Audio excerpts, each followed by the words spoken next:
Bonjour, je viens vous présenter une nouvelle vidéo sur la dynamique. Il s'agit donc de la chute dans un fluide. C'est une partie extrêmement intéressante dans le programme de terminal, surtout en dynamique. C'est un exercice qu'on vous avait proposé, mais en version no comment. Cette fois-ci, je reviens pour faire un commentaire très détaillé qui vous permettra de mieux comprendre. N'oubliez pas de vous abonner à la chaîne mais aussi d'activer la cloche de notification pour recevoir les autres vidéos. Bien, voilà donc l'énoncé de l'exercice. On étudie le mouvement d'une bille grand B envers de rayon R de masse petit m tombant à sa vitesse initiale dans le glycérol. Sur la bille en mouvement s'exerce son poids P. La force de résistance du fluide F vecteur et la poussée d'Archimède grand F due également au fluide. La force petit f est une force collinaire et de sens opposé au vecteur vitesse initiale instantanée de la bille et de valeur petit f égale Cpi état R fois V. Relation où V représente la valeur de la vitesse instantanée de la bille, R son rayon, et état est une constante caractéristique du fluide qu'on appelle la viscosité. La poussée d'Archimède grand F est une force verticale dirigée de bas en haut, dont l'intensité est égale au poids du liquide déplacé par la bille, soit grand F égale ρ fois G fois V, V étant le volume du fluide déplacé. On donne G égale 9,8 mètres secondes donc au carré. Rho vert égale à 2,45 grammes par centimètre cube, rho glycérol égale 1,26 grammes par centimètre cube, état égale 1,49 pascal seconde. Première question. Représenter sur un schéma les forces appliquées à la bille à un instant où sa vitesse est V. 2. Montrer par application de la deuxième loi de Newton, dans un repère que l'on précisera, que l'équation différentielle du mouvement de la bille s'écrit dv sur dt plus Cpi état R sur m que multiplie V égale G facteur 1 moins ρ glycérol sur ρ vert.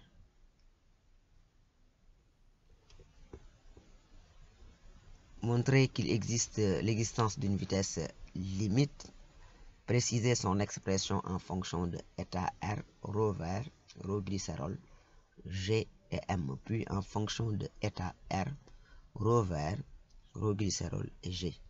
Quatrième question. Le graphe ci-contre représente l'évolution au cours du temps de la vitesse de la bille B abandonnée sans vitesse initiale dans le glycérol. Petit a. À partir du graphe, déterminer la valeur de la vitesse limite de la bille. En déduire le rayon de la bille et sa masse. Petit b. Calculer la vitesse limite qu'atteindrait une bille en verre C de rayon 2R abandonné sans vitesse initiale dans le glycérol. C. Au bout de combien de temps peut-on estimer que la bille B a atteint sa vitesse limite? 5. Quelle serait la loi de variation de la vitesse de la bille lâché sans vitesse initiale dans le vide? Donc voilà, donc le graphe il est là, c'est un graphe qui représente la variation de la vitesse en fonction du temps. Voilà comment varie donc, comment évolue la vitesse de la bille dans le glycérol. Voilà. Nous allons donc passer à la résolution de l'exercice, donc à la solution. Allez, c'est parti. Première question, représentation des forces qui s'exercent sur le solide. Voilà, nous allons représenter les forces. Ces forces sont énumérées donc par l'énoncé. Nous allons reprendre donc le système. Voilà, donc la bille, les forces sont le poids P. Donc la force, n'est-ce pas, la poussée d'Archimède et la force de frottement. Voilà les trois forces. Maintenant, la deuxième question, nous allons montrer que dv sur dt, l'équation diff plus Cpi état R sur M fois V, égale G facteur 1 moins ρ glycérol sur ρ vert. Alors, nous allons appliquer simplement le TCI. Donc, si on applique le TCI, P plus F plus petit f égale MA, on va projeter la relation vectorielle suivant un axe X orienté vers le bas. Alors, il n'y a pas de problème. Px, c'est P, fx moins f, et petit fx moins f. Voilà. Ok, ça donne donc P moins f moins petit f égale max. Donc, pour projeter la relation vectorielle, on choisit un axe x orienté vers le bas, donc dans la direction du mouvement, vers le bas. Voilà, Px, comme vous le voyez bien, donne P. Fx donne moins f, et Fy donne aussi moins f. C'est égal à m fois ax. Voilà, donc d'après le texte, nous savons que le poids P, c'est mg. Le poids de liquide déplacé pour la poussée d'Archimède, la donnée, c'est ρ glycérol fois g fois le volume. Et la force de frottement visqueuse, c'est moins Cpi eta R fois V, V c'est la vitesse. Et c'est MAX n'est rien d'autre que d de V sur d de t. Alors nous allons transformer. Voilà, alors donc voilà ce que nous avons. Ok. Donc dv sur dt plus Cpi eta R sur M fois V égale G.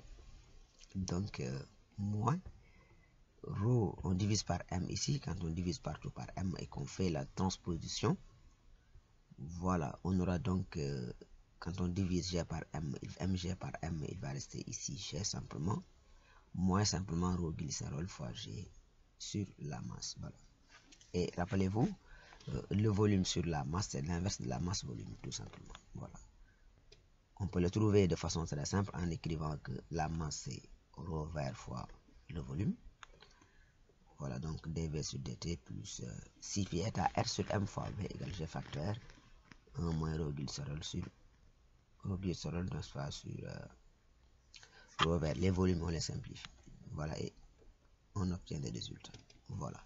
Donc dv sur dt plus Cpi eta R sur M fois V est bien égal G facteur de 1 moins ρ glycérol sur ρ vert. Donc voilà donc pour la première question.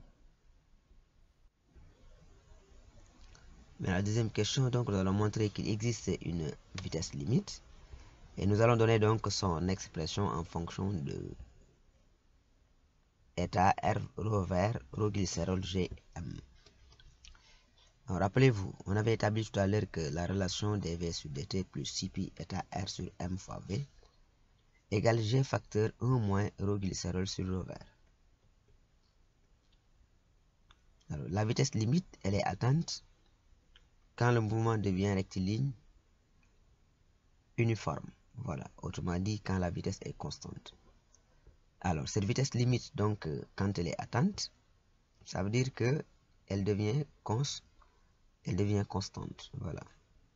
Donc, lorsqu'on a une telle équation différentielle, cela montre que la vitesse v, elle évolue, elle augmente, mais à un moment donné, elle va garder une valeur constante. Dans ce cas, le mouvement va devenir rectiligne uniforme. Maintenant, dans l'équation diff, si la vitesse est constante, alors sa dérivée s'annule. Donc, il existe alors une valeur de v pour laquelle la dérivée de v puisse s'annuler. Donc, il est possible donc que la dérivée s'annule et que la valeur de v puisse exister. Voilà. Maintenant, cette vitesse qui correspond à la valeur de la vitesse pour laquelle la dérivée est nulle est appelée simplement la vitesse limite. Donc, pour trouver la vitesse limite, on annule simplement d de v sur d de t. Voilà. Donc, on obtient donc dv sur dt égale 0. Donc, il va nous rester simplement que Cpi eta R sur M fois V limite égale G facteur 1 moins ρ glycérol sur ρ vert. Voilà, donc on va tirer simplement la vitesse limite. La M, il va rejoindre, n'est-ce pas, G ici. Et Cpi eta R va rejoindre, n'est-ce pas, ici, va aller ici au dénominateur. Voilà. Voilà, ça fait donc mg sur Cpi eta R facteur 1 moins ρ glycérol sur ρ vert. Donc voilà l'expression donc de la vitesse limite. C'est toujours comme ça. Maintenant, on demande par la suite d'exprimer la vitesse limite en fonction de eta R, ρ vert, ρ glycérol et G. Puisque la vitesse limite égale mg sur Cpi eta R facteur 1 moins ρ glycérol sur ρ vert. Bon, ici dans cette relation-là, quand on compare donc l'expression qu'on demande d'établir et l'expression que nous avons, Bon, il n'y a que simplement la masse qui pose ici problème. Donc on va essayer de transformer la masse. Voilà, et en fonction simplement donc de rho et du volume. Rappelez-vous, la masse c'est rho fois le volume. Donc la masse c'est rho vert, donc la masse de la bille c'est la masse volumique de la bille multipliée par le volume de la bille. Rappelez-vous, la bille est une sphère. Le volume d'une sphère c'est 4/3 de pi r cube. Donc la masse devient rho que multiplie rho vert fois 4/3 de pi r cube. Voilà.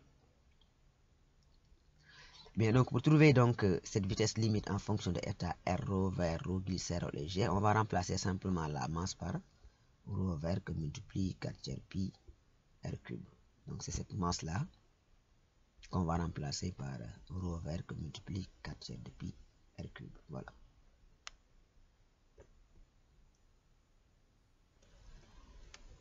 Voilà ce que cela va donner. Quand on remplace cela, on aura rho vert que multiplie 4/3 pi r cube fois G sur 6 pi état R, n'est-ce pas? Facteur de 1 moins rho glycérol sur rho vert. Voilà. Donc voilà ce que cela donne. Maintenant, nous allons faire quelques simplifications. Vous voyez bien, donc les pi vont sauter. Voilà. On sait aussi que les R, là, on a R cube. Ici, on a R. Donc, on va simplifier par R. Là, il va rester R carré. Et là, le R va sauter. Voilà. C'est R carré qui va rester ici. Voilà. Nous allons maintenant réarranger. On sait que le 3, là, il est au dénominateur. Il va avec les 6, ça fera donc 3 fois 6, c'est 18. Donc on aura 4R carré rho vert. Ici, quand on réduit au même dénominateur, regardez bien. Si on réduit ici au même dénominateur, ce rho vert là peut sauter. Par exemple, on met rho vert ici. Rho vert moins rho glycérol sur rho vert. Donc ce rho vert là, quand il vient donc, on aura rho vert ici, n'est-ce pas, moins rho glycérol. Et le rho vert là va se simplifier. Vous avez bien compris. Donc ça donne V limite égale donc 4R carré G sur 18 état facteur donc de rho vert moins rho glycérol. Ce rho vert là, c'est rentré ici. Ça fait rho vert moins, donc le rho vert qui vient là va simplifier avec celui-là. Il va rester donc rho glycérol. Voilà, ce rho vient ici. Voilà, il simplifie avec celui-là. Très bien, donc on obtient donc l'expression maintenant en simplifiant ici. Si vous vous rappelez bien, 4 et 18, ça fait donc 2 neuvièmes. Voilà, donc on obtient V limite, ça fait donc 2R carré fois G sur 9 états, facteur de rho vert moins rho glycérol. Je crois que vous avez bien compris, c'est un peu clair. Donc voilà l'expression donc de V limite en fonction du rayon de état de G, de rho vert et de rho glycérol. Donc c'est une belle expression et j'espère que vous avez bien compris.